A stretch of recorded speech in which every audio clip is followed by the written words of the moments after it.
thank you very much, Michael, for agreeing to do another video. Because No we did one problem. about Star Trek Picard, didn't we? And We did, Series 1, yes. Yes, and the kind of the idea behind these videos is that when a series like this comes out, it tends to get horrifically panned on YouTube and other video services, and people talk a lot about what they hate about these shows, and they tend to sort of lose track of the fact that they're quite good and actually fun. And I think we also have a problem of looking through rose-tinted glasses a bit too much and comparing, new shows to the old shows and thinking everything was perfect in the past. Yeah. But I would like to theorize that maybe the sci-fi shows we grew up within the 90s and, original Star Wars wasn't perfect either, and it had its problems too. And maybe we get a bit distracted by that. I don't know. What do you think? Yeah, very true. And I think having grown up with these things and loved them to bits, our expectations are really high. We're looking for something that rekindles that passion and that excitement and that fire we had for the first time we watched. And there's no way anything is ever going to meet up to that expectation of the first time you discovered this exciting new thing. So I think it's important to come at these things with realism and to look for what's good in the show and to make an effort to enjoy it and not be overwhelmingly negative about it. Yeah, exactly. Yeah, very well put. And I feel like Star Trek Picard Season 1 got a little bit more panned. And so our video was one of the few positive ones. But then actually Obi-Wan seems to have been quite well received, wouldn't you say? Yes. Yeah, I made the mistake of looking at some of the IMDb comments earlier, and they're quite negative. But it does seem to be the case that, and I think this is probably my perception as well, it ended really strongly. And those who didn't like it didn't like the beginning, but actually didn't hate the ending so much. I mean, I really enjoyed all of it, but I thought the ending was particularly strong. Yeah, I'd agree with that, actually. I thought it ended really well and made up for a little bit of a slow start. But then things that start slowly give themselves the potential to ramp up to something. And the very original Star Wars Episode 4 did that. It did. It was a really slow start with R2-D2 and C-3PO just walking through the desert and, Yeah. So we both wrote down 3 to 5 things that we liked and disliked about the show. I had 5 for both. I don't know about you. Mine's grown to about 9 things or 10 things I liked. And I have managed to get 3 things. They weren't really things I disliked. They were just things I thought I would have liked to have seen included that weren't included. Okay. But yeah. Okay. But I'm actually hoping we're not going to just completely agree with each other the whole time, because that would be boring. Yeah. And we don't always agree about sci-fi, do we? So, no. For example, The Last Jedi, you quite liked it? I did quite like The Last Jedi, yes. Okay. And in fact, I didn't hate any of the episodes 7, 8, and 9 of the Star Wars films. Right. Yeah. Okay. Whereas I think it's safe to say I did hate The Last Jedi. I didn't hate The Rise of Skywalker quite as much. But yeah, maybe we don't need to get into that exactly why today. I wonder if there's a show that I liked but you hated. I'm quite easy to please, actually. Do you think so? Yeah, I tend to. I definitely have this approach of looking to enjoy it. I set out trying to enjoy stuff. I mean, it's not true that I enjoy everything. There's definitely some things I haven't enjoyed. What haven't you enjoyed? Just so we know that it is possible to displease you. Yeah, the prequel, as we're on Star Wars, the prequel trilogy, I didn't think was very good, to be honest. And there were a couple of things about that I found really disappointing and really annoying. Jar Jar Binks, and I know I'm not alone in that respect. Yeah. But actually, it wasn't just Jar Jar Binks. One of the things that really rankled me about the prequel trilogy was the midi-chlorians thing, which I think completely changed the nature of the Force and how the Force is in everyone, and we just have to learn to the characters just have to learn to control it, and giving this thing so that some people have this sort of innate Force ability more than others, I think just completely changed the nature of what the Force was all about. And Yes, it's interesting exactly. that none of the subsequent Star Wars media has really mentioned midi-chlorians again, which I'm quite happy about. Yeah. Yeah, I'd like to suggest that maybe attitudes toward the prequels have kind of softened over the years. Yes, Over yeah, that's 20 years definitely since they true. came out, and people are looking back at them with some kind of nostalgia now. Yeah. But yeah, they are really flawed movies, aren't they? Like, they took these wonderful characters and then replaced them with kind of cardboard cutout characters, and Yeah. yeah, the dialogue was strange. But Bad.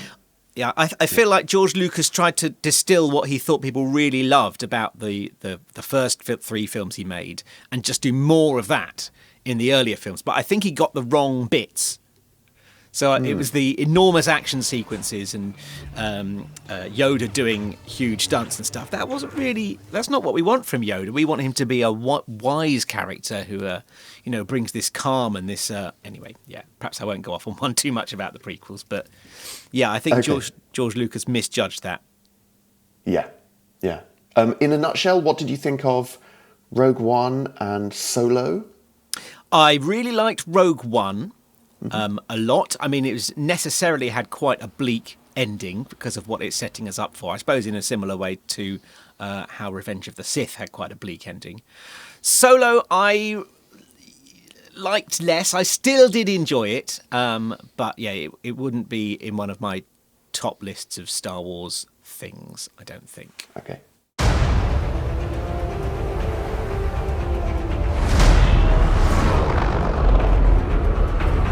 Could you tell me the first thing that you liked about Obi-Wan? Yeah, I thought it was a really compelling story. I was really interested to find out more about what happened between the events we already know so much about from the movies, the existing movies. And I thought this story was well written to fit in that space, had some great interaction between Obi-Wan and Leia. And yeah, it was really exciting. It took us on a journey and had some really interesting bits of character development in it as well, particularly for Obi-Wan. Which kind of links into my second point, if I just go straight into segue into that. Go for it. The Obi-Wan that we see in the prequel trilogy is this sort of relatively young, quite exciting, action-filled Jedi Knight. He's kind of he's still in his training, isn't he, in episode 1 with Qui-Gon.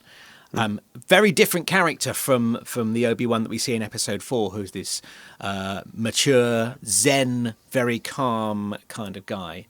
And I like the way that this story kind of fills a gap between those two characters. And at the start of the Obi-Wan series, he's very down because of the events of Revenge of the Sith. But he's on a journey, and we see his character change, and by the end he's starting to become more like the figure we see in episode 4, and I thought that was a really nice way of writing a story that took him on that journey. Yeah, absolutely. That was one of my likes about it as well. And you might feel that they were quite limited because they tied up a lot of loose ends at the end of Revenge of the Sith, like C-3PO getting his memory wiped and getting all of the kids in the right places and people in the, where they are when we discover them 20 years later. So it was kind of looking like Obi-Wan was just going to wait around on Tatooine for 20 years or something until Luke Skywalker grew up. But yeah, he did actually have an arc, didn't he? He sort of went from this like really downtrodden, very depressed Jedi, ex-Jedi, and sort of rediscovered his passion and sort of redeemed himself a little bit. And I think they did just about everything they could do with changing characters, because people still need to wear the same suits and be the same people they are when they arrive in episode 4 or Rogue One. But yeah, you actually saw him develop over the series, and I quite liked that. It was a little mysterious exactly when and how he got his powers back, because when he's fighting Darth at the end and he says, you've got your strength back, it's like, when did that happen? Was it when he went to the base and he sort of got a bit of practice in? Or was it just kind of meditating in between or something? I'm not quite sure about that, but...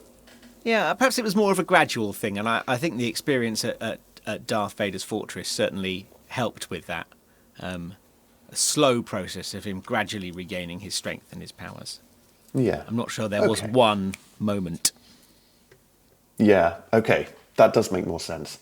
Well, we sort of both have that as a like, so why don't you tell me something you disliked? It's not really even a dislike thing. C-3PO appeared in, I can't remember if it was episode 1 or 2, in the background at a sort of social gathering on Alderaan. And I would have loved to have heard Anthony Daniels' voice. Just one line would have been great. And yeah, that wasn't there. And I think he's in pretty much every bit of Star Wars related media there is. Although I don't think he's in The Mandalorian or Book of Boba Fett, actually. But until those two came out, I think he was in every version of Star Wars, including all the animated ones, even the Lego ones, his voice is in. And I would have loved to have heard his voice at some point in Obi-Wan Kenobi. Yeah, that's one of my things. Not really a dislike. I remember seeing the protocol droid. It didn't clock for me that was C-3PO. There's a clue, which is that he's all gold but has a silver leg, which is quite distinctive. Oh, okay. But he gets to Tatooine at some point, doesn't he? Because he's also Anakin's droid when he's a child. He's Anakin. Yeah, he starts on Tatooine in the prequels, but at the beginning of Episode 4, he's on Leia's ship, escaping from Vader and from the Star Destroyer. So he belongs to Captain Antilles, who is an Alderaan captain, and I think that's who we see at the social gathering in episode 2 of Obi-Wan Kenobi. I think it was episode 2. Right, of course. I've got all the timeline a little bit messed up in my head, but yeah, you're absolutely right. Okay, so we see him with the silver leg, do we? I'm pretty sure that was him. I mean, there was a gold-coloured protocoid droid with a silver leg below the knee, which is that's what C-3PO looks like.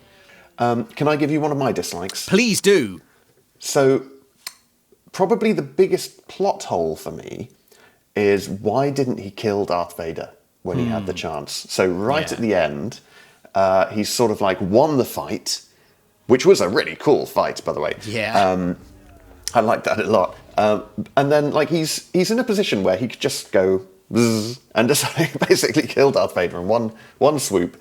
And he doesn't. He just kind of walks away. And that's exactly what he did at the end of Revenge of the Sith. And you would have thought, wouldn't he have learnt his lesson to like maybe confirm the kill before you just wander off and let them, regain their strength and come back and want revenge?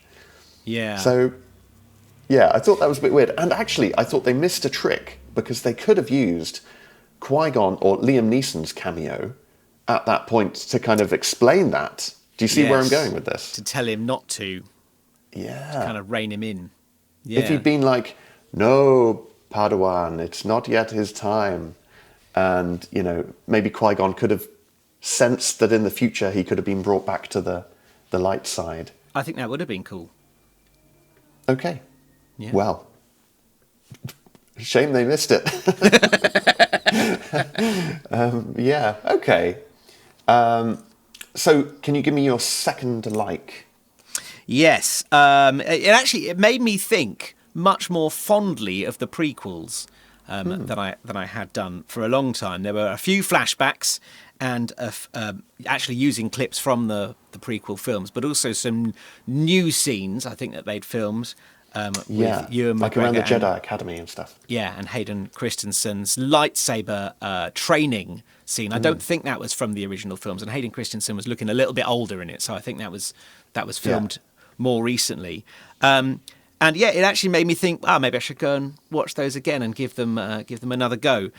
Notably, there was no Jar Jar Binks in the flashbacks, so he's definitely a negative feature of those films. But yeah, it made me think that they deserve another watch and perhaps deserve a reappraisal.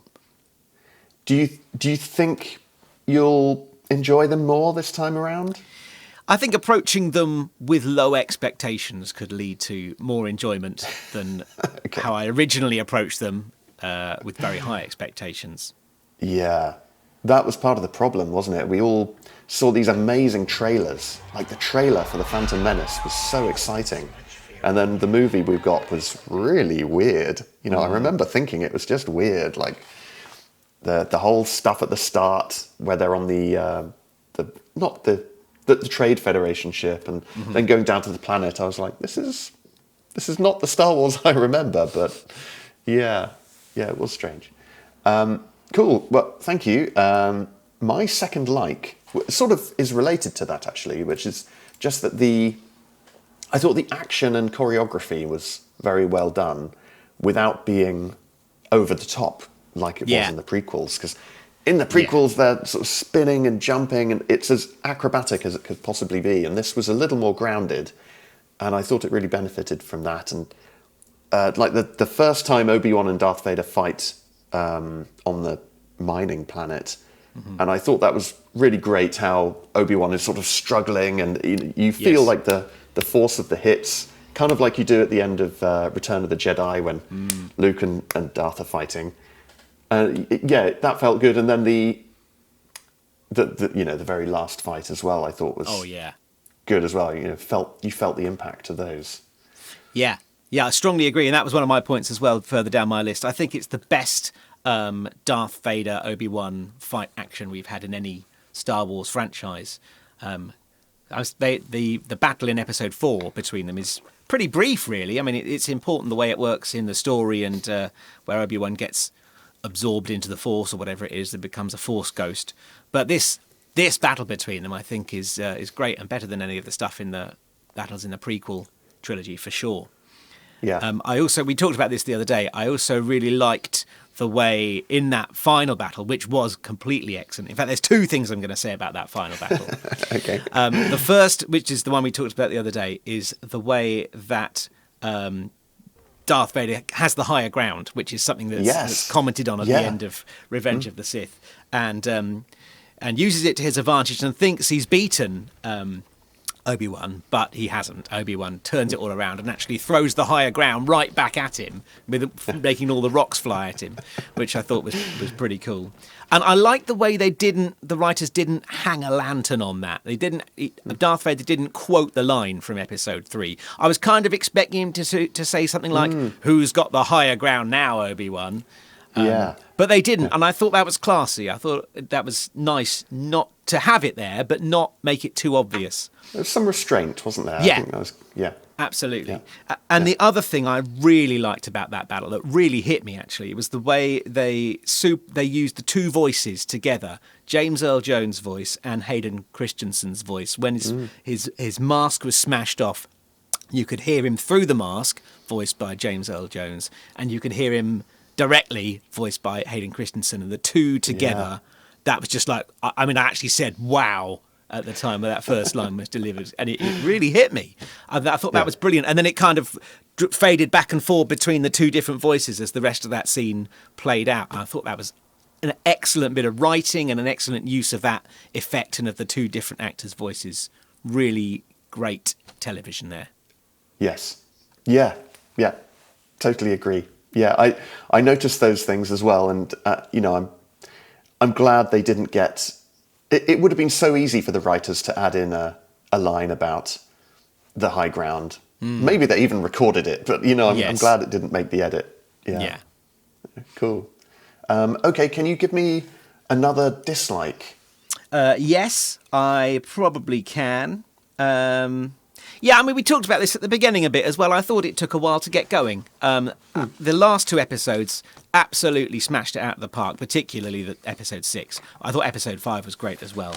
But yeah, there were a couple of bits in the first 3, maybe even the first 4, that just felt a little bit sluggish. Maybe it could it have lost a whole episode by losing some of the subplots? I think it could. Yeah. I don't think Leia needed to be kidnapped twice. It felt like they probably could have done everything they needed to do with just the one kidnapping, to be honest. And I hate it when plots repeat themselves, when you have to watch a set of characters escape from a particular situation and then, they're back in that situation again. And you've got to watch it happen all over again. I don't like that. That was something you disliked about Star Trek Picard Season 2, wasn't it? Very much was. Escape from the alternate timeline Federation headquarters, and then Starfleet Academy, whatever it was, they beam onto their ship, and then all the bad guys beam up as well, and they're just straight back where they started. Yeah. We watched a whole episode of them escaping, and then immediately at the end of that episode, recaptured. We've got to watch him escape again. And there were other plot lines in. I know we're not really talking about Picard, but I thought there were other bits in Picard too that repeated unnecessarily, like getting arrested by the police. 2 different characters got arrested while they were on Earth back in time, and I just could have done with they lean on these ideas just a bit too heavily, don't they? And kind of I want something else interesting to happen, but also something that is a result of the character's ingenuity. Yes. You know, like an actual character-driven development rather than just, the police show up and arrest everyone. You know, something like that. Yeah. Yeah, true. Okay, I'll motor on. So the next thing I've got on my list in all capitals is cave structure. I don't know. I don't know what this is about, so this is definitely something I missed, but go on, fill me in. So in episode 3, I think so, when Tala, the rebel, but not really Rebel Alliance lady, is escorting Leia through the caves to the ship that's going to evacuate her. And then Tala says, you go onto the ship, I'll go back and help Obi-Wan. Mm-hmm. But Reva starts traveling into the cave. So why did Tala and Reva not meet? Didn't they cross paths? I thought Tala was going to be killed by Reva because they would meet in the middle of a cave and she'd just be no match for her close quarters with a lightsaber. But then, okay, maybe Tala exited through a different route out of the cave and missed Reva somehow. I don't know the full cave structure. Maybe it's more complicated than just a simple linear path. I think Reva went a different way and got to the end. She went outside the caves and somehow knew where they were going because Leia got to that final cave, the exit, and Reva was there already. Yes. So I don't know how she knew. Maybe she used the Force or something. But I feel like she kind of went out. She didn't go through the cave. She went in the real world to get to the end. But yeah, you're right. I'm not sure that was really explained very neatly. I hadn't really thought about it. It didn't make sense in my head how also how Reva got to the end of the cave so quickly. I was like, what's she doing there? And by the time Leia got there, she'd already killed the pilot and, was waiting for her. Yes. I mean, you can... It's annoying to have to use the Force to explain everything, but you can run really fast when you have the Force, which was established in episode 1 when Qui-Gon and Obi-Wan run away from the big droids. But as far as I'm aware, that's the only time we've ever seen Jedis run really fast. I'm going to call that Force running. Right. Force running is what that is. Okay. I mean, that makes sense that it would be called that. Yeah. Maybe Reva ran through the caves really fast. She didn't notice Tala. She was running so fast. She just ran to the end. Yeah. That'll be it. They're coming. Stay hidden.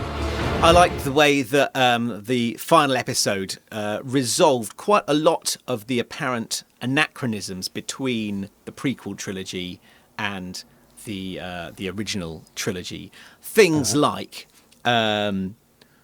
we never really know why Obi-Wan tells Luke that Darth Vader betrayed and murdered his father from a certain point of view.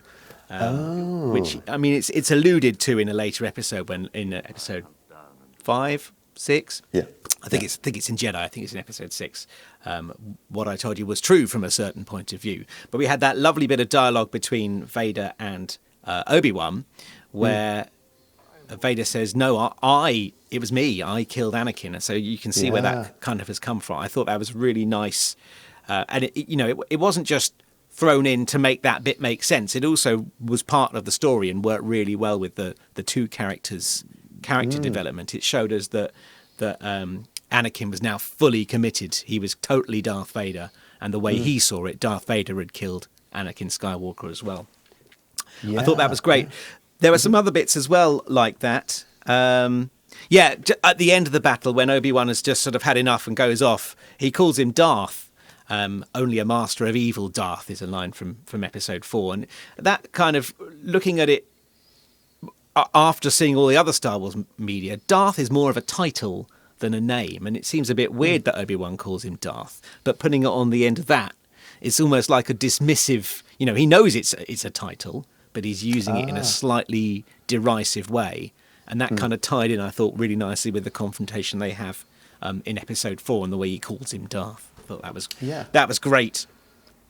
Yeah, no, that's a really good observation. I hadn't actually clocked that myself. It really does nicely explain why Obi-Wan said that to Luke 20 years later.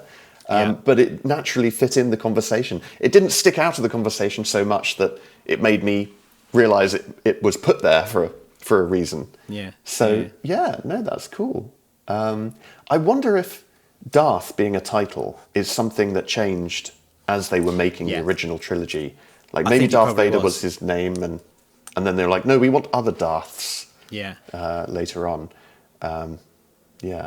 But it kind of quite conveniently explains that. Yeah, it's a good point. My third like is it explains how Leia knows Obi-Wan and Luke knows Ben. Yeah. It's a little odd how it works out with names. Like, why does Leia get to know his real name? and Luke, he's just Ben Kenobi. Yeah. Which is still weird that he didn't change his surname as well. It's like, Obi-Wan to Ben, that's enough of a pseudonym. No one will possibly guess that. So that was a little odd. But it does at least partially kind of bridge the gap between what we know about these characters. There was a line near the end where Obi-Wan says, if you ever need the help of an old man, you know who to call, which kind of sets up, why Leia would send him the message in R2-D2. Yeah.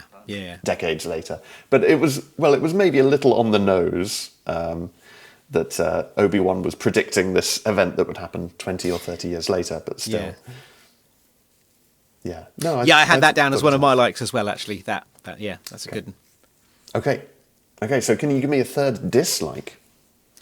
I'm scraping the barrel a bit now. Okay. But there's one anachronism that's always bugged me between episode 3 and episode 4, which it's difficult to think how you could resolve it. But it's the fact that when Luke takes R2 to old Ben Obi-Wan in the desert in episode 4, he says, I don't seem to recall ever owning a droid before, despite having spent all that time in the prequels with both R2 and C-3PO. And okay, the droids have had their memories wiped, that's why they don't remember, but why doesn't he remember? And I know why. It's because they wrote that episode 4 first and then they wanted the droids in the prequels. I get that. Maybe there's something you could have done to explain why Obi-Wan would either forget that he'd known the droids or would deny that he'd known the droids. I couldn't think of something that would actually meet that need, but it's an anachronism that bugged me, and I did wonder if there might be something in there that would kind of explain that. Yeah. It's hard, though, isn't it? It would be hard to explain that naturally without forcing some very bizarre plot point in. Yeah. That was the conclusion I came to, that there really wasn't a good way to do it. But I was kind of thinking it might be when I started watching Obi-Wan, so I was looking for that. But don't know how you... I was wondering, could you say that Obi-Wan never really owned R2-D2 or C-3PO? But he clearly had droids. Technically speaking the truth, but nevertheless, you'd think he would say, oh, I remember that guy. Yeah. I mean, maybe a lot of droids look like R2-D2. Yeah. He didn't recognise him connect it in the moment. Yeah. I don't know. But he clearly did own other droids, didn't he? Because he was flying around in Attack of the Clones, being pursued by the bounty hunter Boba Fett. No, it wasn't Boba Fett, was it? It was Jango Fett. Thank you. Yes, and he had a droid in his spaceship then, didn't he? Navigating and ting. Yes, exactly. Okay, so my third dislike is, how can so many people survive impalement? Because we get the Grand Inquisitor, he gets impaled on a lightsaber. We get Reva, she gets impaled on a lightsaber twice, once as a child and once as an adult. And they just seem to shake it off. They go, lie on the ground, and then everyone walks away. And then they just get up and get back to their spaceship, presumably later. Yeah. So what is it? Are they They're are they missing being all the incompetent? vital organs. They're just going around the side. No, I don't. And they do say a lightsaber cauterizes the wound, right? Huh. So that's why Yes. when you chop someone's hand off, there's doesn't blood bleed everywhere. Yeah. But still, there's a lot of people who they kind of do this fake out of like, oh, they're dead now. It's like, oh no, they're not. And they come back an episode later. I could kind of understand maybe it happened once if there was a doctor right next to them, but it just seemed to happen a few too many times to be realistic. Not that any of this is realistic, but yeah. Okay, why don't you give me another like? Yeah, I've got lots of sort of very brief likes now. There's nothing else Okay. that I've got that's major. Ian McDiarmid, I think, is just wonderful in everything he's in. I've seen him in a few non-Star Wars things as well. But he's just excellent as the Emperor, and he really channels that evil. I love it. Did you want more of him? I could have stood to see a bit more of him. Yeah. Yeah. But It was really that just fine. the one scene, wasn't it, with Right him at and the end. Darth Vader Yeah. at the end? Yeah. I thought it was fun to see Flea in a couple of episodes with a What was he doing there? Why was Flea in Obi-Wan? yeah. Well, Not that I'm complaining, but still. yeah, he with his acting background, including the two Back to the Future films as well. He's been in some great films. He was was in Back to the Needles. Future? He's in Back to the Future Oh. 2 and 3. He's the guy that gets Marty fired in the future, and he's the guy that goes into the car race with Marty in 1985. Okay. Yeah. I don't know if he's done much acting other than these two things that I've seen him in, but yeah, he's quite a fun guy, and I thought his character was quite sinister and scary, and did all the right things there, and yeah, that was good. Right. What else have I got on my list of short things? Props is on my list. Got to have a shout out for the props department. The visuals of Star Wars, the design of Star Wars, are such a huge part of the way we look at the franchise, the way the different locations look, sets, I suppose, as well as props. But yeah, the way that you see something, a weapon, and you think, oh yeah, that's the same weapon that guy had. There was a guy with a bowcaster with Chewie's, like, is it a crossbow? Is it a energy weapon? I'm not sure. But there was a guy with a Wookiee bowcaster in that battle with the escaping in episode 5, I think. And that was great. Lots of things like that, sort of references to other Star Wars media where you see recurring props and recurring scenes and recurring ships, but the less obvious ones. It's not X-wings and TIE fighters everywhere. It's more subtle. I like that. Yeah. Yeah, they sort of make the world more believable, don't they, when you've got these They do. tangible things that they're holding. And I like that. I quite liked all of the electronics that the little floating droid and Leia were going through when they were trying to repair the ship hangar doors. And just it felt like that kind of tarnished metal look that we know from Star Wars of the original trilogy that was a bit too clean in the prequels. And now we've got back to this kind of dirty metal that I think is more what I know and like about it. Just a thing about cameos, they've had some quite interesting Star Wars cameos over the years, like the writer and star of Hamilton was in Rise of Skywalker. So, quite interesting that he popped up. Did you know John Williams was in Rise of Skywalker as well? I didn't know. I missed that. Yeah, he was one of the bartenders in one of the planets. Oh, that's great. So he sort of popped up, and they've got a few other cameos. One that I did spot was that Anthony Daniels appears in, I think it's also Rise of Skywalker, but not as C-3PO. As a human man.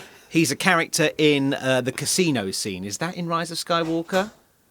He's gambling. Oh no, I think that might have been The Last Jedi. The bit it where was. they ride like the animals through the Exactly. the casino. Exactly. Yeah, that's the Last Jedi. Yeah. Anthony Daniels is in that casino as himself, or probably not as himself, but not in a C-3PO suit, which is quite nice. My fourth like, and probably the most important one, is he said the line. Yes. Do you know? I know exactly which line you mean. Hello there. Yes. Is that the line? Yes. Yeah. Yes, exactly that line, delivered exactly like that. And they gave us a little fake out in, I think, episode 3, where he almost says the line, but he doesn't say the line yet. And it actually perfectly fits his arc, because he's sort of like a bit downbeat, downtrodden on this planet, thinks he's been abandoned, and then Leia forces him into meeting this strange truck driver. Yeah. And he doesn't want to fully commit to the hello there, so he just goes with a hello. And it's so close. And then, right at the end, when he's meeting Luke, we get the full hello there. Yeah. And I sort of like, I think I laughed out loud while watching the TV, because I was on my own, but I still laughed at the TV. I just thought it was very satisfying. It's so stupid, but it's like, it's so brilliant at the same time. So. Yeah. That's his first line in all of Star Wars. The first thing he says is "Hello there." Is it? So, yep. Before that, he's this mysterious figure that appears out of the desert when Luke's trying to track down R2 and C-3PO. They've wandered off. He's gone on his space speed, and they get attacked by the Jawas. And this sinister hooded figure comes up and is tending to an unconscious Luke. And R2-D2 comes out of the caves behind him, and Obi-Wan senses him and says, "Hello there." And that's his first line. That's when you realise he's a human guy and not some kind of sinister desert monster. Right. So, yeah. Right. Good line. Okay. Yes. Yeah. It's perfect for the internet as well. Yeah. we can know it and love it. Yeah. I have another dislike, which is that the Star Destroyer should have easily dispatched that tiny shuttle that they were pursuing in episode, I think it was episode 6. So Obi-Wan and the rest of the, I don't know, freedom fighters, because the Rebel Alliance didn't exist by that point, did it? So Not it was yet, no. some kind of group of resistance, and the Star Destroyer was like pummeling them with laser blasts, and it seemed like not a very technologically advanced shuttle.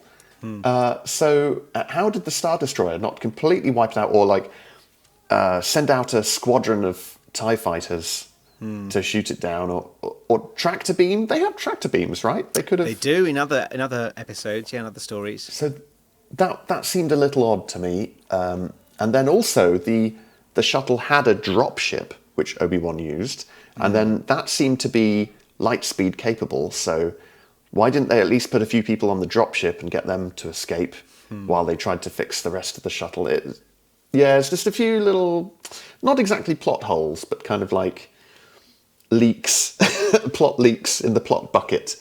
And just that image of the Star Destroyer pursuing this tiny shuttle, I was like, feel like they could do something about that, They have turbo lasers or something? Couldn't they have shot at it with a big... They had turbo lasers in The Last Jedi, and I think before that as well, which they used to destroy the base on the planet. I don't know. I'm guessing it hasn't bothered you too much, because... It hadn't even occurred to me, so right, okay, no, fair that enough. one didn't particularly bother me.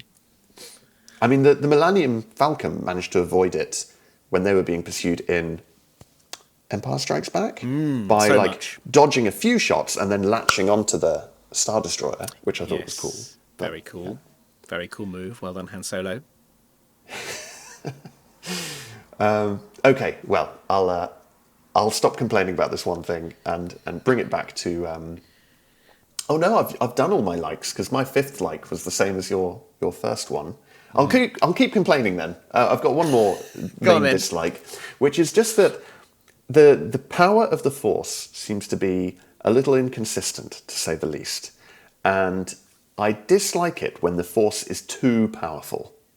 So probably the best example I can give is when Darth Vader walks into the hangar and the ship is about to escape, and it does escape, but then he grabs it with the Force and it kind of hangs there in midair. I'm like, I mean, I see why that's exciting. And then he's like ripping bits of the ship out just using the Force.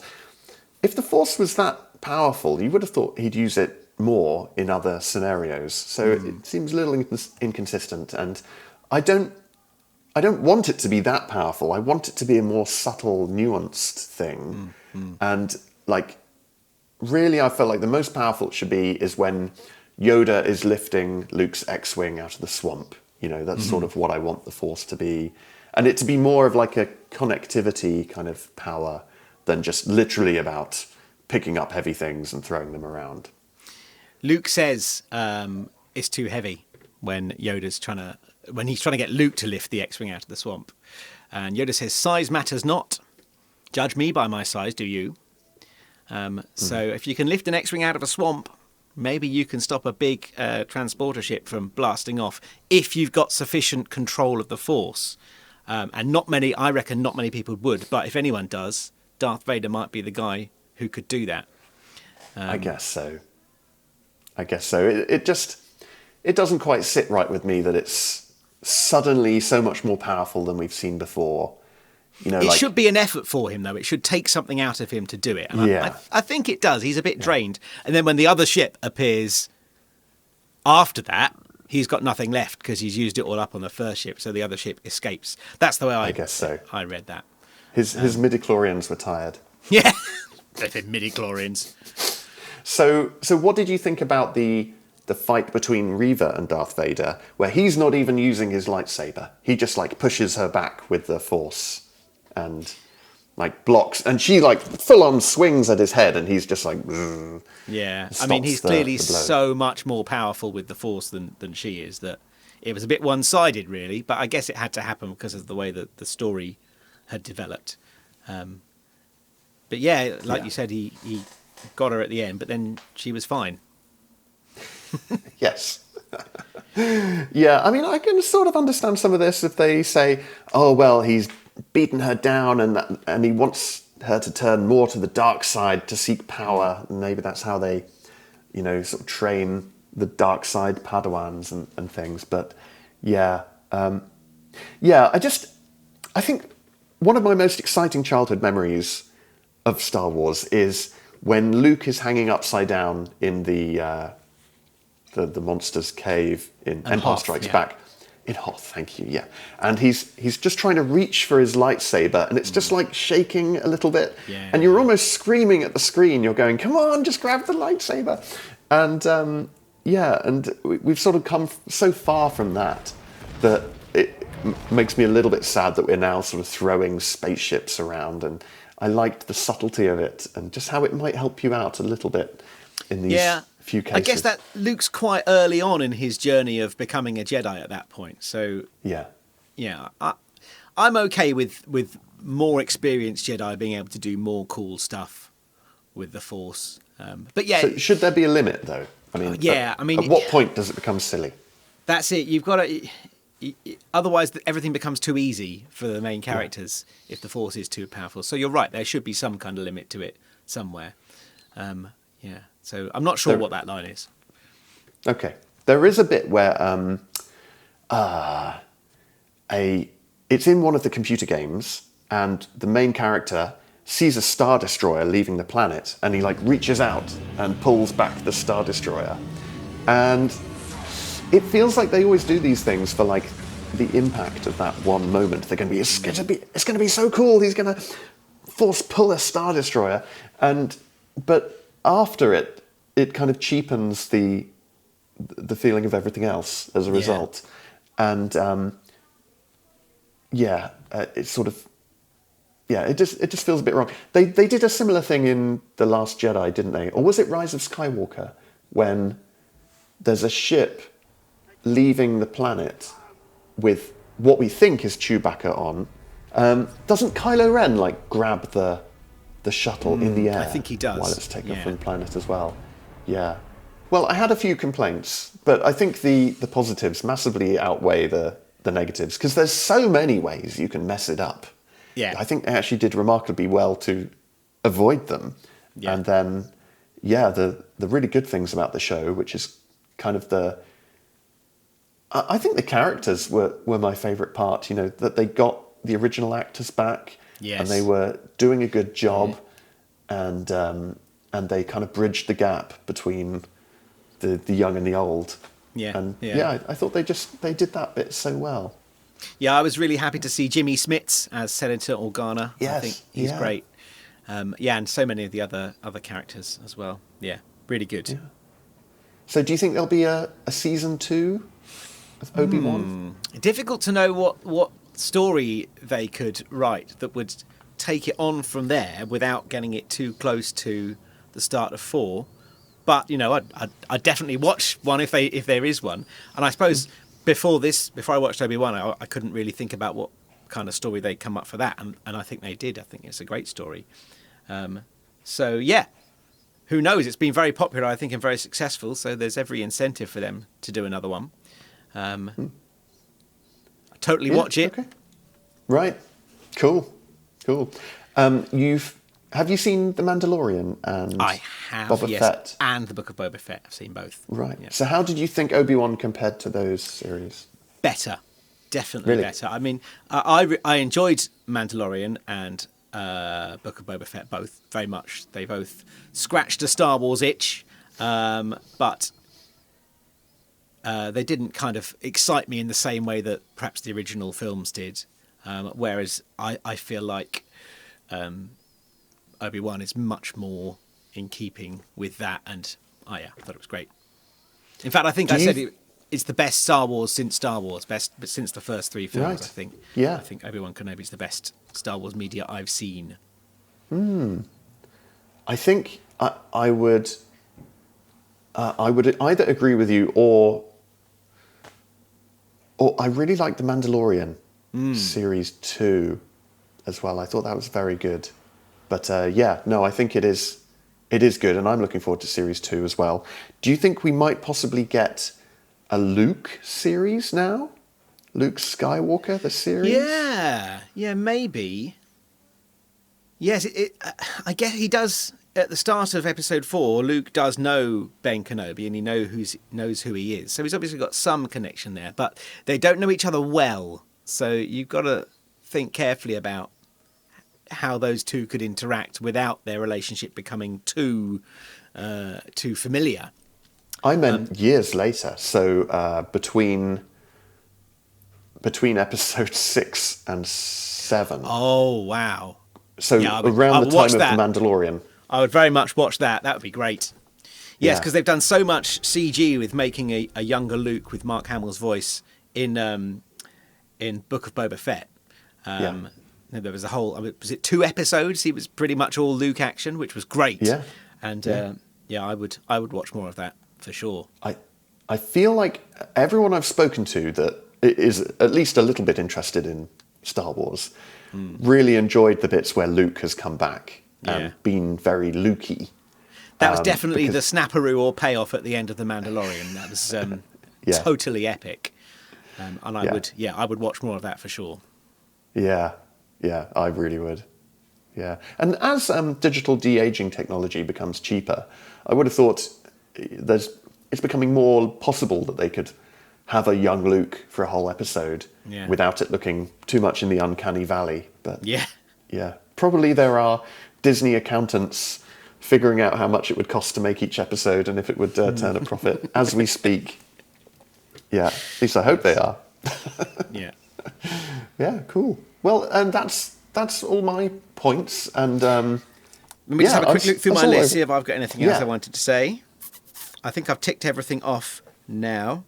There was one question I had. It's not really a criticism, but the answer to this might be the Force. But how does Darth Vader know that Luke is his son when he meets him in Empire Strikes Back? I mean, it could be just that he feels it through the Force, and that very much is talked about. The young rebel who destroyed the Death Star. I have no doubt this boy is the offspring of Anakin Skywalker. How is that possible?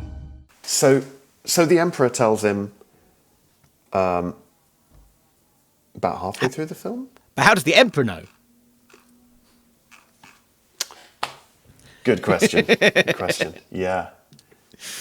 Maybe it's the Force. Maybe it's the Force. His surname is Skywalker. Well, that which is is a clue. little bit of a giveaway. Yeah. Maybe there are loads of Skywalkers in a galaxy far, really far common away. name. It's like Smith. Yeah.